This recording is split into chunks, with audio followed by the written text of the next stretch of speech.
स्वागत है आपका हमारे YouTube channel Shantanu educational hub में। छात्रों, आज हम विद्युत धारा का चुंबकीय प्रभाव से संबंधित 10वीं क्लास के वस्तुनिष्ठ प्रश्नों को देखेंगे जो बोर्ड परीक्षा 2023 के लिए अति महत्वपूर्ण है। उससे पहले आपसे अनुरोध है कि हमारे चैनल को सब्सक्राइब करें और बेल आइकन को प्रेस करें ताकि कोई भी नोटिफिकेशन सबसे पहले आपके यहाँ पहुँचे। तो शुरू करते हैं आज का हमारा प्रश्नावली विद्युत धारा का चुंबकीय प्रभाव से संबंधित। पहला प्रश्न है, विद्युत जनित्र प्रवर्तित करता है। आपका ऑप्शन है विद्युत ऊर्जा को यांत्रिक ऊर्जा में, बी यांत्रिक ऊर्जा को विद्युत ऊर्जा में, सी ए और बी दोनों, या डी इनमें से कोई नहीं। तो छात्रों, विद्युत जनित्र यानी इलेक्ट्रिक जनरेटर यांत्रिक ऊर्जा को विद्युत ऊर्जा में परिवर्तित करता है, अतः हमारा ऑप्शन बी सही है। दूसरा प्रश्न देखते हैं, फ्लेमिंग के दक्षिण हस्त नियम के अनुसार दायां हस्त की मध्यमा देती है। पहला ऑप्शन है चालक की गति की दिशा, दूसरा ऑप्शन है चुंबकीय क्षेत्र की दिशा, तीसरा ऑप्शन है चालक में प्रेरित विद्युत धारा की दिशा, और चौथा ऑप्शन है इनमें से कोई नहीं। तो छात्रों, फ्लेमिंग का दक्षिण हस्त नियम कहता है कि यदि हम अपने दाहिने हाथ के अंगूठे, तर्जनी और मध्यमा को परस्पर लंबवत रखें तो अंगूठा अगर चालक की गति को देगा,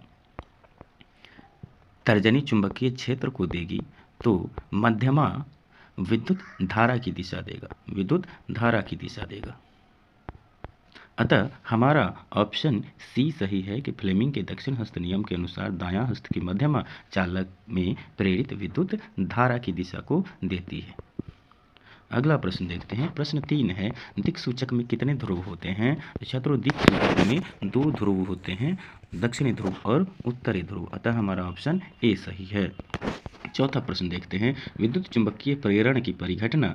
ऑप्शन ए किसी वस्तु को आवेशित करने की प्रक्रिया है, किसी कुंडली में विद्युत धारा प्रवाहित होने के कारण चुंबकीय क्षेत्र उत्पन्न करने की प्रक्रिया है, ऑप्शन सी कुंडली तथा चुंबक के बीच आपेक्षिक गति के कारण कुंडली में प्रेरित विद्युत धारा उत्पन्न करना है, या ऑप्शन डी किसी विद्युत मोटर की कुंडली को घूर्णन करने की क्रिया है। तो छात्रों, विद्युत चुंबकीय प्रेरण कुंडली तथा चुंबक के बीच आपेक्षिक गति के कारण कुंडली में प्रेरित विद्युत धारा उत्पन्न करना है, अतः हमारा ऑप्शन सी सही है। अगला प्रश्न 5वां हमारा प्रश्न है, विद्युत धारा उत्पन्न करने की युक्ति को क्या कहते हैं? ऑप्शन ए जनित्र, option B galvanometer, option C motor, या ऑप्शन डी एमीटर। विद्युत धारा उत्पन्न करने की युक्ति को जनित्र यानी जनरेटर कहते हैं, अतः हमारा ऑप्शन ए सही है। अगला प्रश्न 6ठा प्रश्न है, लघुपतन के समय परिपथ में विद्युत धारा का मान ऑप्शन ए बहुत कम हो जाता है, ऑप्शन बी परिवर्तित नहीं होता, ऑप्शन सी बहुत अधिक बढ़ जाता है, या ऑप्शन डी निरंतर परिवर्तित होता है। छात्रों, लघुपतन के समय विद्युत धारा बहुत अधिक बढ़ जाती है, अतः हमारा ऑप्शन सी सही है। 7वां प्रश्न देखते हैं, विद्युत मोटर परिवर्तित करता है। ऑप्शन ए यांत्रिक ऊर्जा को विद्युत ऊर्जा में, ऑप्शन बी विद्युत ऊर्जा को यांत्रिक ऊर्जा में, ऑप्शन सी ए और बी दोनों, या ऑप्शन डी इनमें से कोई नहीं। छात्रों, विद्युत मोटर विद्युत ऊर्जा को यांत्रिक ऊर्जा में परिवर्तित करता है, अतः हमारा ऑप्शन बी सही है। 8वां प्रश्न है, कौन सा कथन सत्य है? प्रत्यावर्ती धारा एक ही दिशा में गमन करती है, दिष्ट धारा अपनी दिशा बदलती रहती है, ऑप्शन सी प्रत्यावर्ती धारा एक निश्चित समय अंतराल के बाद अपनी दिशा उत्क्रमित करती है, या ऑप्शन डी इनमें से कोई नहीं। तो प्रत्यावर्ती धारा एक निश्चित समय अंतराल के बाद अपनी दिशा उत्क्रमित करती है, अर्थात हमारा ऑप्शन सी सही है। अगला प्रश्न है, चुंबक के सजातीय ध्रुवों में ऑप्शन ए परस्पर आकर्षण होता है, ऑप्शन बी परस्पर विकर्षण होता है, ऑप्शन सी न तो आकर्षण होता है और न ही विकर्षण, या ऑप्शन डी इनमें से कोई नहीं। तो छात्रों, चुंबक के सजातीय ध्रुव में परस्पर विकर्षण होता है और विजातीय ध्रुवों में आकर्षण होता है, अतः हमारा ऑप्शन बी सही है कि चुंबक के सजातीय ध्रुवों में परस्पर विकर्षण होता है। अगला प्रश्न 10वां प्रश्न है, चुंबकीय क्षेत्र रेखाएं चुंबक के ऑप्शन ए दक्षिणी ध्रुव से प्रकट होती हैं तथा उत्तरी ध्रुव पर विलीन हो जाती हैं, ऑप्शन बी उत्तरी ध्रुव से प्रकट होती हैं तथा दक्षिणी ध्रुव पर विलीन हो जाती हैं, ऑप्शन सी चुंबक के अंदर चुंबकीय क्षेत्र रेखाओं की दिशा दक्षिणी ध्रुव से उत्तरी ध्रुव की ओर होती है, तथा ऑप्शन डी बी और सी दोनों सही है। तो छात्रों, चुंबकीय क्षेत्र रेखाएं उत्तरी ध्रुव से शुरू होकर दक्षिणी ध्रुव की तरफ जाती हैं, उत्तरी ध्रुव से शुरू होकर दक्षिणी ध्रुव की तरफ जाती हैं, तथा चुंबक के अंदर दक्षिणी ध्रुव से उत्तरी ध्रुव की तरफ जाती हैं और इस प्रकार ये एक लूप का निर्माण करती हैं। अतः ऑप्शन बी और सी दोनों सत्य हैं जो ऑप्शन डी में समाहित है। अतः हमारा ऑप्शन डी सही है। 11वां प्रश्न देखते हैं कि चुंबकीय क्षेत्र में केवल परिमाण होते हैं। ऑप्शन बी परिमाण तथा दिशा दोनों होती हैं, ऑप्शन सी केवल दिशा होती है, या ऑप्शन डी इनमें से कोई नहीं। छात्रों, चुंबकीय क्षेत्र में परिमाण तथा दिशा दोनों होती हैं, परिमाण तथा दिशा दोनों होती हैं, अतः हमारा ऑप्शन बी सही है।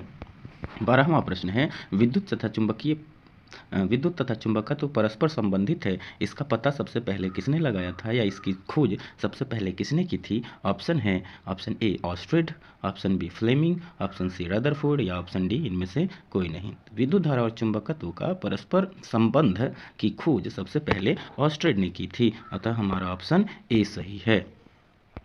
13वां प्रश्न देखते हैं, चुंबकीय क्षेत्र की तीव्रता का CGS मात्रक क्या है? Option A Pascal, option B Weber, option C Henry, या ऑप्शन डी ऑस्ट्रेड। छात्रों, चुंबकीय क्षेत्र की तीव्रता का CGS मात्रक ऑस्ट्रेड है और SI मात्रक टेस्ला है।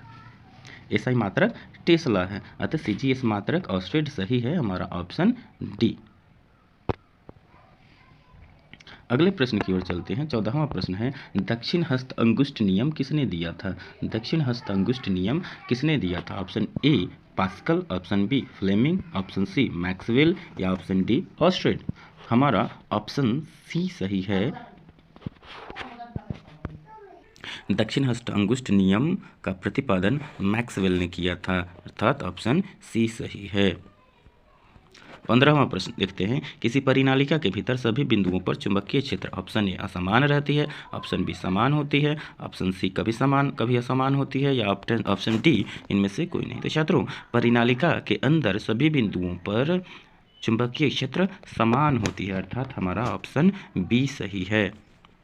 अगला 16वां प्रश्न देखते हैं, विद्युत चुंबकीय प्रेरण की खोज किसने की थी? ऑप्शन ए मैक्सवेल ने, ऑप्शन बी फैराडे ने, ऑप्शन सी ऑस्ट्रेड ने, या ऑप्शन डी पास्कल ने। छात्रों, विद्युत चुंबकीय प्रेरण की खोज सबसे पहले फैराडे ने की थी, अर्थात हमारा ऑप्शन बी सही है। 17वां प्रश्न देखते हैं। 17वां प्रश्न है कि घरेलू विद्युतीय परिपथ में लाल रंग का तार कौन होता है, उसे क्या कहते हैं? ऑप्शन ए विद्युन्मय तार या धनात्मक तार, ऑप्शन बी ऋणात्मक तार या उदासीन तार, ऑप्शन सी ए और बी दोनों, और ऑप्शन डी इनमें से कोई नहीं। तो छात्रों, घरेलू विद्युतीय परिपथ में लाल रंग का तार धनात्मक तार होता है, जिसे विद्युतमय तार भी कहते हैं, अतः हमारा ऑप्शन ए सही है। 18वां प्रश्न है कि स्विच लगाए जाते हैं, ऑप्शन ए ठंडे तार में, ऑप्शन बी गर्म तार में, ऑप्शन सी भूयोजित तार में, या ऑप्शन डी इनमें से सभी। तो छात्रों, स्विच गर्म तार में लगाए जाते हैं, अतः हमारा ऑप्शन बी सही है। 19वां प्रश्न, फ्लेमिंग के वाम हस्त नियम में बाएं हाथ की तर्जनी किसकी ओर संकेत करती है? ऑप्शन ए चालक पर आरोपित विद्युत बल की दिशा, ऑप्शन बी विद्युतीय चुंबकीय क्षेत्र की दिशा, ऑप्शन सी चालक में प्रवाहित विद्युत धारा की दिशा, या डी इनमें से कोई नहीं।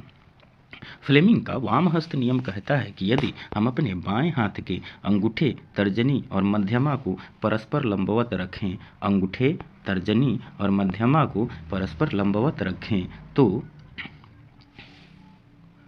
अंगूठा बल की दिशा देगा, अंगूठा बल की दिशा देगा, तर्जनी चुंबकीय क्षेत्र की दिशा देगी और मध्यमा विद्युत धारा की दिशा देगा। अतः तर्जनी चुंबकीय क्षेत्र की दिशा देगी। हमारा ऑप्शन बी सही है, ऑप्शन बी सही है।